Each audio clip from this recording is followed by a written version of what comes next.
से बड़ी खबर है। सैनिक की मौत के मामले को लेकर इस वक्त का बड़ा अपडेट आपको बता दें। प्रशासन और परिजनों के बीच सहमति बन गई है। सभी बिंदुओं पर सहमति बनी है। सैनिक रामस्वरूप का फायरिंग के साथ गार्ड ऑफ ऑनर के साथ अंतिम संस्कार होगा। 50 लाख के मुआवजे के साथ ही नौकरी और सैनिक कल्याण बोर्ड के अधिकारी पर कार्रवाई पर भी सहमति बनी है। डीएम सहित सभी अधिकारी धरनास्थल पर पहुंचे और इसके बाद समझाइश की गई। धरनार्थियों और प्रशासन के बीच वार्ता सफल रही। अब कैप्टन चंद्र चौधरी सर्किल पर पुष्पांजलि के साथ सैनिक रामस्वरूप को अंतिम विदाई दी जाएगी। बताते चले कि पिछले 4 दिनों से लगातार परिजन और स्थानीय धरना प्रदर्शन कर रहे थे।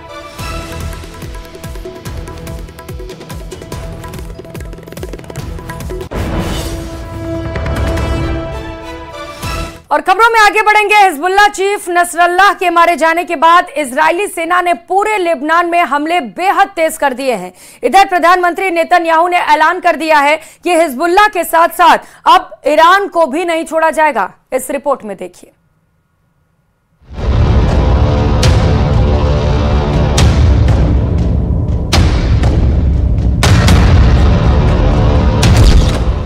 मार दिया हिजबुल्लाह चीफ, काले ताबूत में जाएंगे ईरान, सीरिया, यमन। शुक्रवार को बेरूत में इजरायली वायुसेना ने जिस तरह से हिजबुल्लाह चीफ हसन नसरल्लाह को भीषण धमाके से उड़ाया, उसे देखकर पूरे मिडिल ईस्ट में हड़कंप मच चुका है। हिजबुल्लाह चीफ नसरल्लाह का मारा जाना लेबनान युद्ध का बहुत बड़ा टर्निंग पॉइंट है। अब लेबनान में एक भी हिजबुल्लाह का ऐसा टॉप कमांडर नहीं बचा है जो इजराइल से जंग करने की हिम्मत कर सके। एक भी हिजबुल्लाह का ऐसा कमांडर नहीं बचा है जो इजराइल से जंग पर बड़ा फैसला ले सके। צה"ל נמצא במוכנות שיא בכל הגזרות. אנחנו עדיין בודקים את תוצאות התקיפה של המפקדה המרכזית של חיזבאללה שמוקמה מעל לבניינים אזרחיים בלב שכונת הדחיה בתוך מרחב תת-קרקעי. אנחנו נעדכן ברגע שנדע. אנחנו יודעים שהתקיפה שלנו הייתה מאוד מדויקת. इधर ईरान के सुप्रीम लीडर खामनेई ने इमरजेंसी मीटिंग बुलाई है। दावा किया जा रहा है कि खामनेई ने अपने कमांडर्स को साफ आदेश दे दिया है कि अब पूरे मिडिल ईस्ट में भयंकर जंग होने जा रही है और अब ईरान को इजराइल से जंग करने के लिए आखिरी युद्ध करना होगा। इजराइल के प्रधानमंत्री नेतन्याहू ने संयुक्त राष्ट्र में पूरे मिडिल ईस्ट में भयंकर जंग से जुड़ा एक ऐसा नक्शा दिखा दिया है जिसने ईरान, सीरिया, लेबनान, यमन और इराक के होश उड़ा दिए हैं। अब तो ये भी खबरें आ रही हैं कि हमास के बाद हिजबुल्लाह का पूरी तरह से सफाया होते ही इजराइल ईरान को भी पूरी तरह से तबाह करने में जुट जाएगा। इन दो तस्वीरों से साफ समझा जा सकता है कि इजराइल हमास और हिजबुल्लाह के सफाई को लेकर कितनी बड़ी जंगी तैयारी कर चुका था। एक तरफ उसने 27 दिसंबर दिन शुक्रवार को हिजबुल्लाह का सबसे पावरफुल चेहरा और चीफ हसन नसरल्लाह को मार डाला, तो वहीं दूसरी तरफ नेतन्याहू ने दुनिया को वो नक्शा दिखा दिया है जिसमें फिलिस्तीन का वजूद ही नहीं है। नेतन्याहू ने यही दिखाने की कोशिश की है कि हमास का सफाया हो चुका है, फिलिस्तीन का मुद्दा कब्र में दफन हो गया है। वहीं नसरल्लाह को मारकर इजराइल ने दिखा दिया है कि लेबनान की तरफ से जो मिसाइल और रॉकेट हमले हो रहे थे उनका जवाब उन्हें दे दिया गया है। इजरायली डिफेंस फोर्स के मुताबिक अब नसरल्लाह दुनिया को डरा नहीं पाएगा। हिजबुल्लाह चीफ हसन नसरल्लाह की मौत के बाद पूरे मिडिल ईस्ट में गदर मच गया है। अल जजीरा की रिपोर्ट के बाद इजरायली मिसाइल हमलों की वजह से लेबनान में 700 से ज्यादा लोग मारे गए। इसके अलावा 5 लाख से ज्यादा लोगों को अपना घर छोड़कर जाना पड़ा है।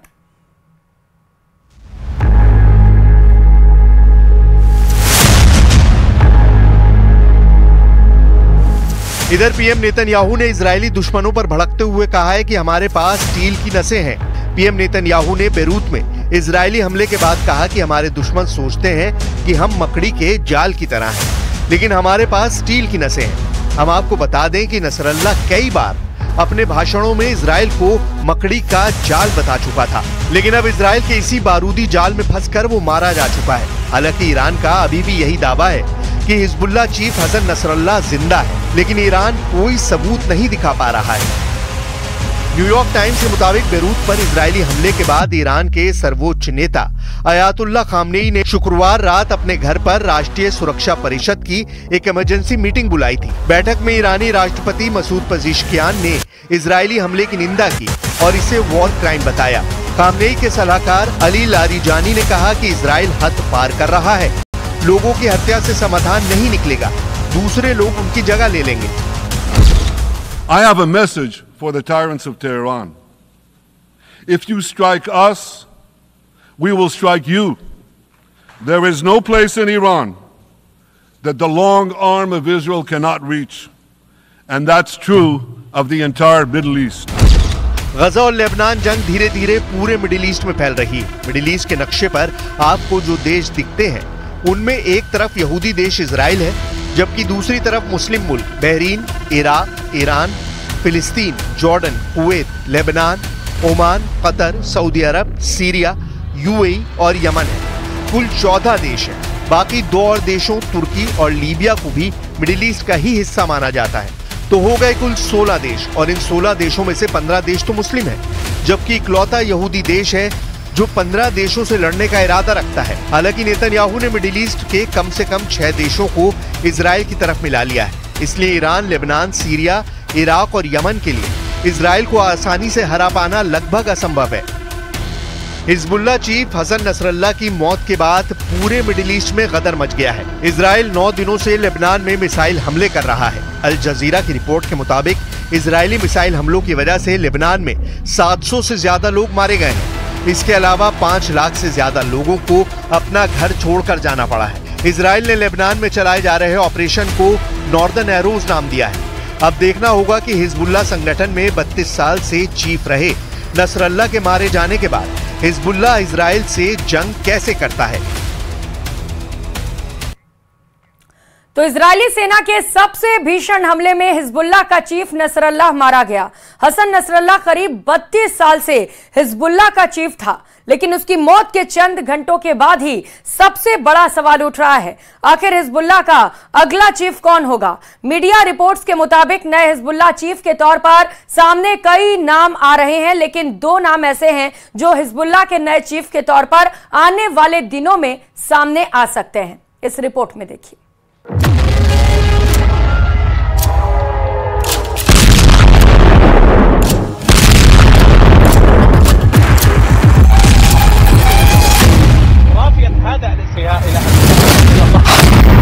मारा गया हिजबुल्लाह चीफ नसरल्लाह। अब कौन संभालेगा हिजबुल्लाह की कमान?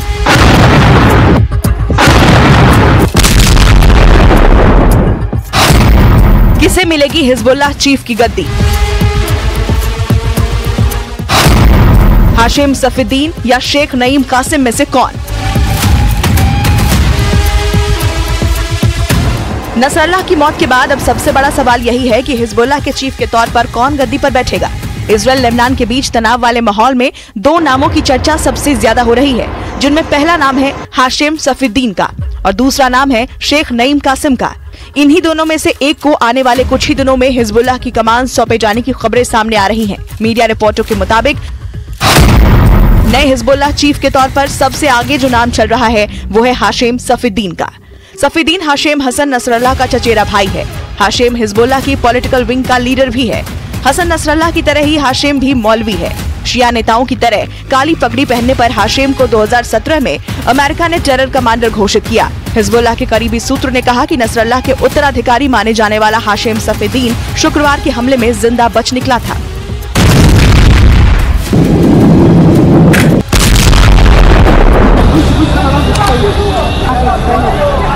बताया जा रहा है कि हाशिम की वेशभूषा और हाव भाव नसरल्लाह से मिलते जुलते हैं। 3 दशक से हाशिम सफीउद्दीन हिजबुल्लाह की टॉप लीडरशिप में शामिल है। हाशिम लेबनान के टेरर ग्रुप का फाइनेंस चीफ बताया जाता है।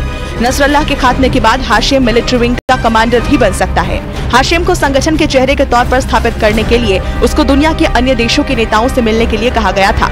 ईरान के साथ सफीउद्दीन के मजबूत रिश्ते हिजबुल्लाह चीफ के लिए उसकी दावेदारी को और भी ज्यादा मजबूत करते दिखाई देते हैं।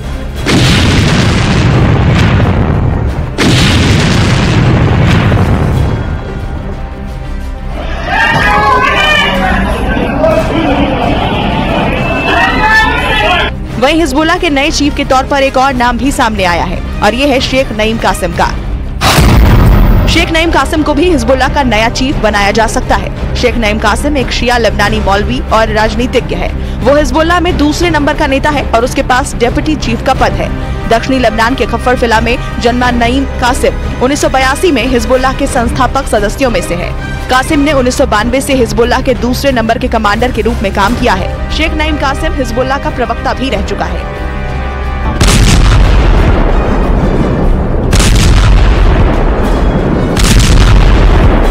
मीडिया रिपोर्टों की माने तो अगले कुछ दिनों में हिजबुल्लाह के नए चीफ के नाम का ऐलान हो जाएगा। ऐसे में साफ है कि हसन नसरल्लाह के सफाई के बाद भी इजराइल की टेंशन खत्म नहीं होने वाली है, क्योंकि हिजबुल्लाह की मौत का बदला लेने का ईरान ने प्लान बनाया है, जिसमें हिजबुल्लाह का नया चीफ एक अहम भूमिका निभा सकता है।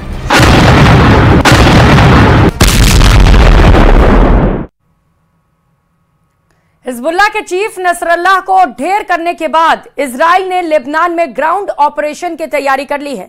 लेबनान पर एक्शन के लिए इजराइल ने 1 लाख रिजर्व सैनिक रखे हैं और साथ ही इजराइल ने सेकेंडों में टैंक और आर्म्ड वकील लेबनान की सीमा के पास तैनात कर दिए हैं। इसके अलावा गाजा से कुछ ब्रिगेड्स को भी बुला लिया है। इतना ही नहीं, इजराइल ने अपने फाइटर जेट को रेडी टू अटैक मोड पर रखा है। इजराइल की तैयारी देखकर ऐसा माना जा रहा है कि इजराइल बहुत ही जल्द किसी भी समय लेबनान पर अटैक कर सकता है।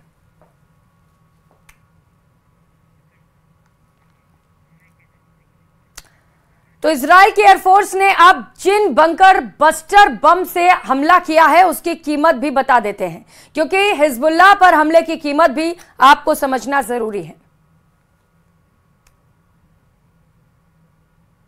साल से पूरा पश्चिम एशिया जिस बड़े युद्ध की चौखट पर बैठा हुआ है, वो गाजा के बाद बेरूत में हुए इस हमले को लेकर पक्का होता हुआ नजर आ रहा है।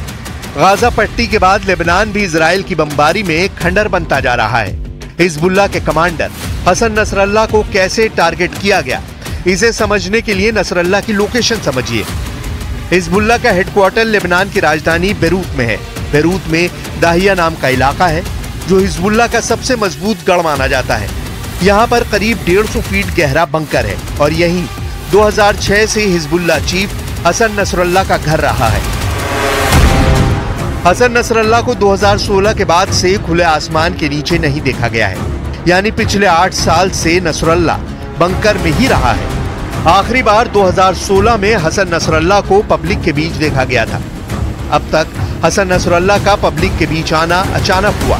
कहते हैं कि इसके बारे में उनके सुरक्षा कर्मियों को भी आखिरी पलों में बताया जाता है। हसन नसरल्लाह के साथ बंकर में 19 सुरक्षा कर्मी हमेशा उसकी हिफाजत करने के लिए तैनात रहते हैं। हसन नसरल्लाह के बंकर का दरवाजा कहां से खुलता है, किन गलियों से बंकर का रास्ता है, इसके बारे में हिजबुल्लाह के चुनिंदा लोगों को ही जानकारी रही है और वो हिजबुल्लाह के सबसे खास लोग माने जाते हैं। ऊपर इजराइल के ड्रोन और विमान जरूर मंडराते हैं, लेकिन जमीन के नीचे बैठे नसरल्लाह के बारे में उनको भनक तक नहीं लगती थी। यही वजह है कि हसन नसरल्लाह पिछले 8 सालों से अपने बंकर में ही रहा। लेकिन इस बार बेंयामिन नेतन्याहू ने हिजबुल्लाह के महासचिव की मौत की गारंटी मांगी थी। न्यूयॉर्क में बैठे नेतन्याहू ने इजराइल की वायुसेना को फार्मूला बी लागू करने का ऑर्डर दिया और फिर इजराइल ने बंकर बस्टर का बहुत ही प्लानिंग से इस्तेमाल किया। पहले वीडियो में देखिए कि बेरूत में कैसे धमाका हुआ। एक के बाद एक कई बम गिराए गए, कई ब्लास्ट हुए, ये साफ साफ देखा जा सकता है। अब ऐसे धमाकों का एक ही जगह होना क्या बताता है, इसे बहुत गौर से समझिएगा, क्योंकि यहीं पर इजराइल का फार्मूला बी लागू करने का तरीका भी आपको समझ में आ जाएगा। स्टेज 1 में पहले इजराइल ने GBU-28 बंकर बस्टर फायर किया और ऐसे कई बम गिराए गए। इसके बाद स्टेज 2 में इजराइल ने GBU-72 बंकर बस्टर फायर किया और इसमें ही उसने अपने ऑपरेशन न्यू ऑर्डर के कामयाब होने का दावा कर दिया।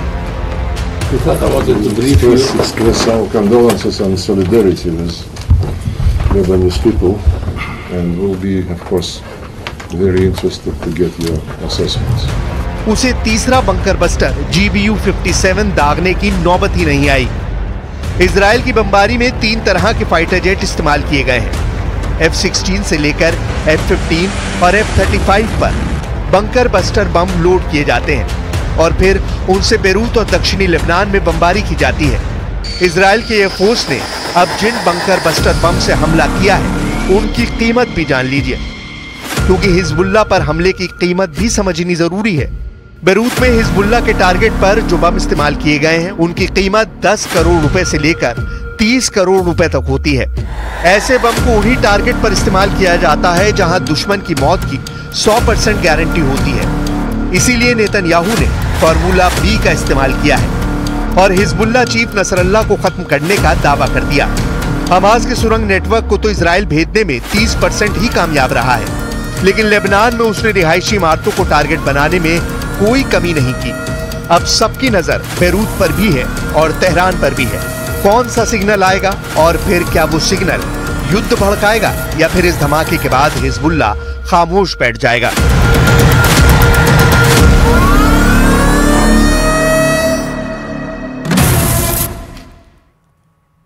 और अब खबर पाक के नापाक हरकत की करेंगे। पाकिस्तान लगातार जम्मू कश्मीर में दहशत फैलाने की कोशिश कर रहा है। न्यूज 18 के पास जैश ए मोहम्मद के पाकिस्तानी आतंकियों की 7 एक्सक्लूसिव तस्वीरें हैं जो इस वक्त जम्मू रीजन में एक्टिव हैं। पाकिस्तान के भेजे ये आतंकी कठुआ, उधमपुर, डोडा और किश्तवाड़ सहित जम्मू के अलग अलग जिलों में सक्रिय हैं। ये तस्वीरें आतंकवादियों ने खुद ली हैं और ये तस्वीरें उन्होंने जम्मू के ऊपरी इलाकों में खींची हैं। सुरक्षा एजेंसियां लगातार इन आतंकियों को घेरने का काम कर रही हैं और उन्हें ठिकाने लगा रही हैं।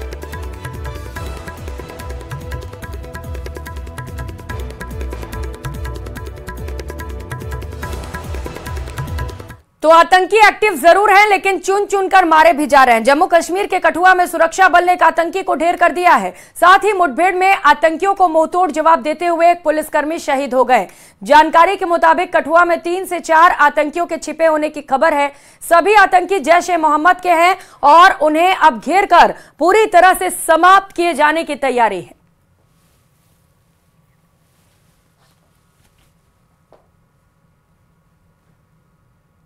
आतंकवादियों के इस इलाके में होने की हमें सूचना मिली थी कल, और इसके बाद एक ऑपरेशन सिक्योरिटी फोर्सेस के साथ लॉन्च किया गया इस इलाके में। हमने इसका कॉर्डन ले किया था और इसमें जो एक्सचेंज ऑफ फायर हुआ है उसमें हेड कांस्टेबल बशीर अहमद की शहादत हुई है। 3 से 4 आतंकवादियों की होने की सूचना थी इस इलाके में और अभी इसके लिए सर्च जारी है। एक घर में थे ये और उस घर की हमें जब सूचना आई तो उसके बाद इमीडिएटली यहाँ उस इलाके में ऑपरेशन लॉन्च किया गया। तो मुठभेड़ में एक आतंकी ढेर कर दिया गया है। अभी कल ही प्रधानमंत्री नरेंद्र मोदी ने एक चुनावी रैली में कहा कि आतंकवादियों को भी पता है कि मोदी पाताल से भी उन्हें खोज निकालेगा। सुनिए। ये नया भारत है, ये घर में घुसकर मारता है। एक वो दिन था और एक आज का दिन है। आतंक के आकाओं को पता है अगर कुछ भी हिमाकत की तो मोदी पाताल में भी उन्हें खोज निकालेगा। पर संयुक्त राष्ट्र में पाकिस्तान को दुनिया के सामने भारत ने साफ संदेश दिया है। भारत के विदेश मंत्री एस जयशंकर ने कहा कि भारत और पाकिस्तान के बीच समाधान तभी होगा जब पाकिस्तान पीओके को छोड़ देगा। जयशंकर ने पाकिस्तान को आतंक के मुद्दे पर भी जमकर घेरा।